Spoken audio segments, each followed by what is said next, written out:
الحرب التي خاضها ويخوضها أبطال القوات المسلحة السودانية ضد مرتزقة وأوغاد ميليشيا الدعم السريع تعتبر أغرب حرب في العالم، وأشبه ما تكون بحرب عالمية ضد دولة واحدة تكالبت عليها كل قوى الشر والبغي والعدوان.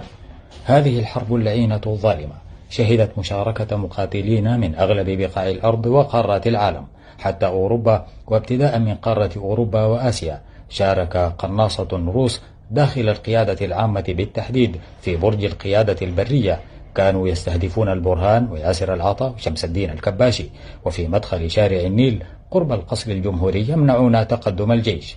شاركت دولتا فنلندا والنرويج بعدد من المقاتلين، 9 قناصين محترفين في مداخل شارع النيل من كل النواحي يمنعون تقدم الجيش السوداني نحو القصر الجمهوري أيضا، وتم دكهم بطائرات نسور سلاح الجو السوداني. شاركت فرنسا بالإمداد لدولة النيجر وأفريقيا الوسطى ومالي وشاد ودعمها بالسلاح والمال. شاركت قارة آسيا في هذه الحرب بعدد 4 دول ممثلة في الدولة التي نحسن إليها ونحميها بجيشنا وتعضنا بالدعم والسلاح وتعطيل تقدم الجيش السوداني. كلما أحست بهلاك المرتزقة تعلن عن هدنة ومفاوضات، مما يتيح للمرتزقة جمع والتقاط أنفاسهم وترتيب أنفسهم. شاركت دولة الشر الإماراتية بالمال والسلاح ومهندسين لتشغيل مسيرات وأجهزة تشويش للمقاتلات السودانية. تم القبض عليهم في صالة الحج والعمرة والساحة الخضراء ومدينة الطائف وجبرة والرميلة.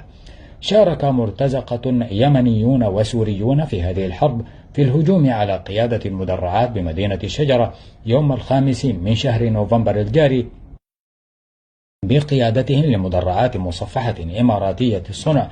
تم استلامها جميعا وهلاك جميع سائقيها. قارة أفريقيا كان لها النصيب الأكبر، حيث شاركت قوات من النيجر وأفريقيا الوسطى ومالي وشاد وليبيا. أيضا شاركت دولة إريتريا بعدد من الفتيات القناصات في شارع القصر وتم القضاء عليهن. شاركت إثيوبيا وأرسلت مقاتلين قناصة وبالسلاح وبإرسال مهندسين للمسيرات ومهندسين مختصين في أجهزة التشويش. شاركت دولة كينيا بالسلاح وعلاج المصابين من قادة الدعم السريع وتعطيل تقدم الجيش السوداني عبر الإيجاد وصنع التعقيدات والمشاكل السياسية باستضافة ودعم ممثلي وصعاليق الفشل السياسي من مكونات الحرية والتغيير. شاركت دولة الجنوب بمقاتلين متخصصين في تشغيل الدانات البعيدة المدى والكاتيوشا، وتم القبض على عدد كبير منهم في مدينة الرشيد ودار السلام بجبل أولياء ومزارع مدينة طيبة، معقل الدعم السريع ومدينة الطفل بأركويت والحديقة الدولية وشرق النيل وحي الشهداء أم درمان. وشاركت أيضا بنقل وعلاج مصابي قادة مرتزقة للدعم السريع. عدد الدول المشاركة في هذه الحرب عدد 17 دولة لم يتمكنوا من استلام العاصمة الخرطوم. عدد المرتزقة المشاركين في هذه الحرب قدر ب300 ألف مرتزق.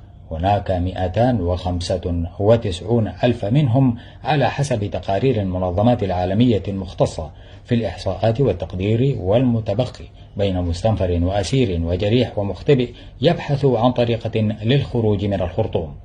كل المحركات نسميهم يا ابراهيم الجالي ملوك القلب.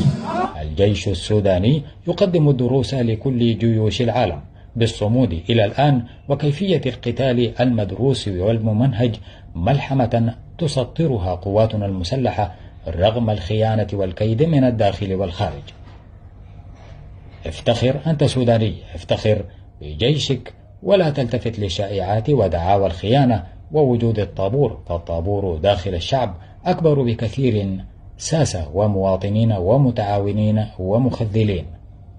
من القصة هي القصة سادتي، شعب يقاتل والدنيا كلها تختبئ وتتوارى ولا تقول، حتى منظمات الأمم المتحدة تبتذل في بياناتها فتخرج كلماتها يائسة باهتة وكثيرة، لكنه الشعب السوداني معلم البشرية سيفتح صفحات التاريخ من جديد، وسنكتب في الخالدين شعبا هزم الزبانية الجدد وكتب على أديم الأرض بدماء أبنائه أسطورة البقاء الخالد.